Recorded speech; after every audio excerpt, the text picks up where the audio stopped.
You know I like sauces, so next up, tartar. I pull out my little mini food processor for this, and you're going to want to start with one shallot. I do the shallots first because I'm processing them the most, because you don't want to get a big hunk of shallot in your mouth. Next, I add about a cup of pickles. Next up, a hard-boiled egg. I know it sounds weird, but trust me. And a tablespoon of flavor.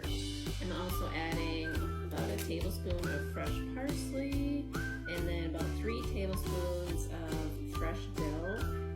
Don't forget Whole Foods for fresh dill, best place to find it. Okay, so this is what my mixture looks like now. I'm going to add a cup of clean mayo and a teaspoon of Dijon.